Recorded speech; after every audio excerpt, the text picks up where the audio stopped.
Hi everyone, happy growing. I have posted a couple videos on here of doing orchids in water culture, and that generated a lot of interest in how do I save my orchid once it's already in stress, and does water culture work for as such for an orchid like that? My answer to that would be maybe. Some phals take to water culture and some don't. A few of them that don't take to water culture, I have found it's because I'm doing something wrong, not the plant itself.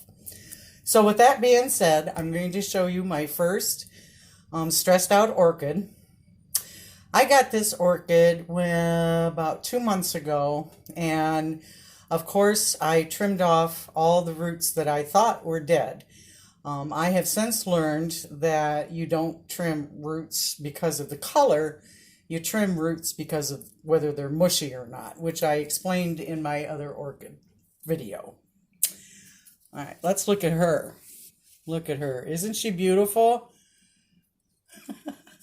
Isn't she just screaming, help me? She is, I know. So, what I have done with her is I've kept her in a vase probably about like that. Well, it was that. What am I talking about? And I've placed her in there so that that very bottom part doesn't touch ever the water. But the roots are getting a whiff of water. Because if you let that bottom part touch water, it's going to rot and it's not going to be good. So with this video, this is the first time that I've really checked her, because I have learned, walk away, put them in this water and just walk away, or basically whatever medium you decide to grow them in, put it in there and walk away, quit fussing with them. So, okay, so this is the first time probably in about a month that I have come back and checked on her, besides just topping her water off. And I noticed when I've taken her out, because on this video, I was actually going to change her into another type of medium, and I'll get into that in a minute. But with this particular orchid, I'm going to keep her doing just exactly what I'm doing, because not only do I notice there's a new leaf coming out, but also, I hope you can see that, I have two little root nodes coming out. You see those? Which tells me that she's going to be fine. This leaf is very dehydrated, you're right, but this leaf is firm. So, you know what? I'm leaving her. I'm going to leave her just like she is, and I'm going to move on to the next orchid. Okay, this little guy is funny, because I've had him in water culture for probably, let's say 3 months. I rescued him from a clearance rack, and when I pull him out, I notice that he's nothing is touching the water, that he's getting all these air roots. Now I realize that's because no roots are getting into the water. So he's looking for water somewhere. Okay? His leaves are a little dehydrated. You're right. They're floppy. This one's good. I mean, all in all, he's pretty good. He's got some nice new root growths on there. But what I'm going to do with him in particular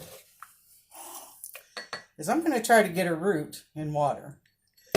Now, with that being said, I don't want to have this whole bottom part in water. But I would like to get just one root there. So with looking at it, I'm going to choose this root right here. And I'm going to put him in there, just like that. And I'm going to make sure that that one root is actually in water. See that? See how that's done? The top is not in water, but that one thick, it's a good thick root too, good healthy root, is in the water. That's going to be enough, because hopefully I can start training some of these roots maybe, or not training. I don't want to inhibit the plant on how it wants to grow. If it wants air roots, hey, I'm all for it. But if I can just encourage some of those roots to grow down into the water, the next orchid I have is exactly like the last one. If you notice, she really doesn't have any roots hanging down, right? But she's got good green roots here, and she's got some awesome aerial roots coming out. So again, I'm going to leave her and walk away.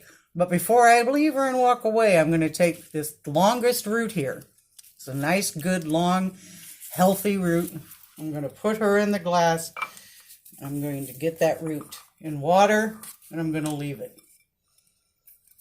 Now, I might change this vase out at some point, because she's pretty delicate. She's pretty top heavy. So she might end up flipping out of this damn vase, and then I won't realize it for like 2 years later, and she'll be dead and shriveled on my floor or something like a goldfish. But all in all, I'm going to leave her in that vase. All right, this next orchid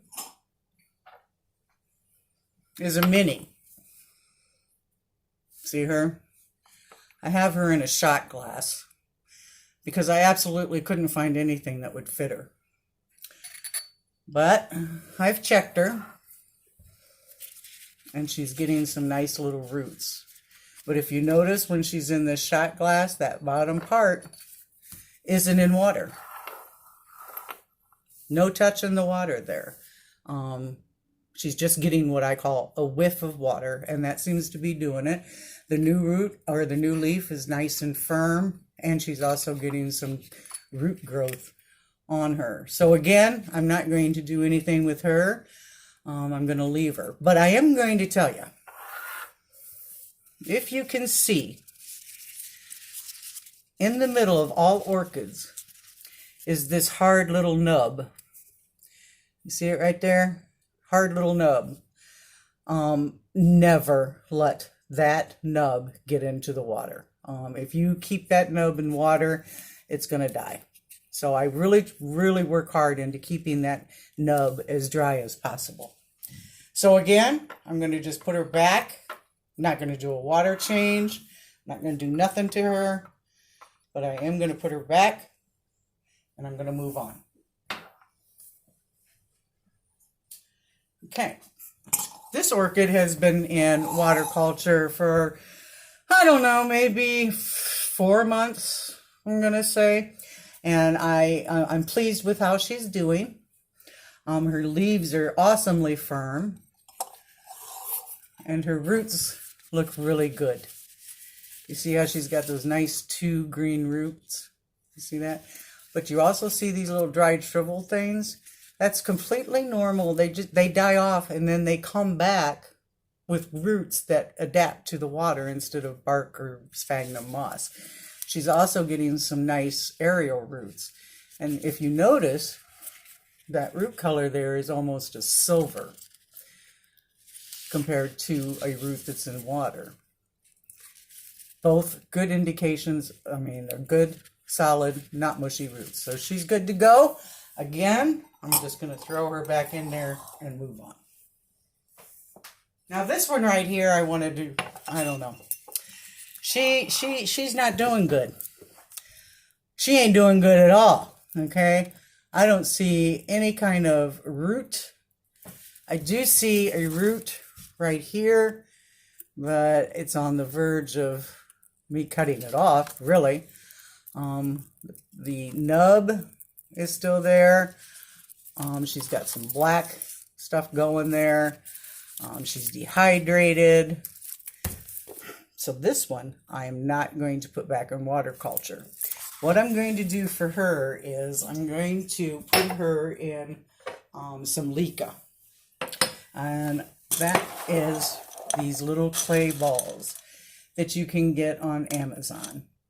The reason why I like to put her in leca versus sphagnum moss or, let's say, bark is, number one, it's going to keep her moist, but not overly moist, so she's going to rot. And it's going to encourage root growth. It's light enough, airy enough that she's going to get plenty of air to her roots. So, and she needs some water. She needs water. So, with that being said, I'm just going to fill this jar up with some leca. Now my leek has been soaking. It's a little damp already.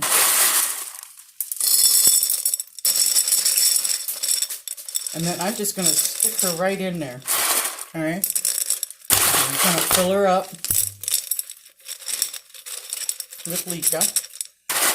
I'm not worried about the crown right now because the crown, see how that crown's still out? It's out from the medium. And then what I'm going to do is I'm going to fill this up to about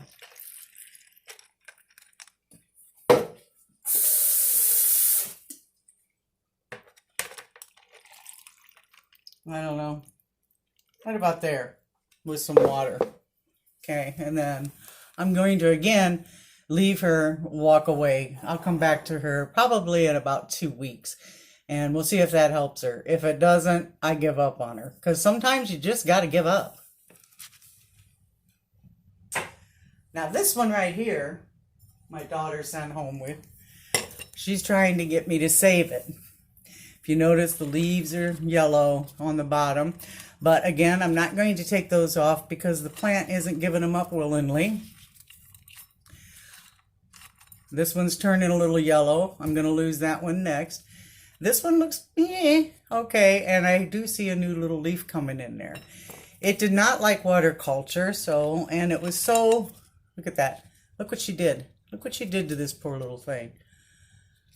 It has nothing to stabilize it really in the water. And I want it to feel kind of secure and also moist. So that's why I chose to put this one in leeka.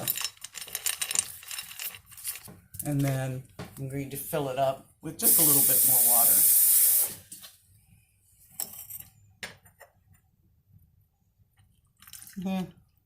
Let's go about there. And there you go. And then I'm going to walk away. Now this one isn't in distress, but I did want to show you one, a good healthy orchid that has been in water culture for about 6 months. Believe it or not, it looked like that one right here when I first got it. And she's looking awesome now. See, she's got good roots growing. There's no mushy. Well, there's a little, but we'll deal with that later. Roots look all nice and colorful. The leaves are awesome. Nice and hydrated. But I'm not doing anything with her. I'm just going to throw her back in the vase. But I wanted to show you what a good, healthy water culture orchid root system, leaves look like. And she's got a spike. And last but not least, this one has been in water culture for about a year now.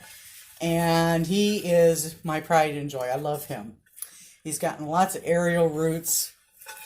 And if you notice, there's all sorts of colors in that root. There's black, there's silver, there's green. You know, as long as they're not mushy, I'm not going to worry about it.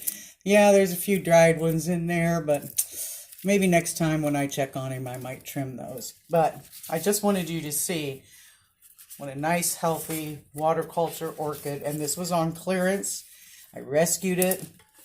I also wanted to point out that the vase has algae in it. I don't worry about that. If it stinks, that's when you worry. Then you just pour it out, rinse the vase, and put the orchid back in and put water in there. But she's good. She likes her algae for whatever reason. So I'm going to put her back in there, and I'm going to walk away and put her back. So that's basically, like I said, if you want to really what you want to really try to do with an orchid is to encourage root growth. However you can accomplish that, do it, because without the roots, the plant's going to die. I have found, though, that I really like the leeka versus water or bark or sphagnum because it lets a lot of air and light into the roots. So I hope you enjoyed this video. I hope it was helpful and happy growing.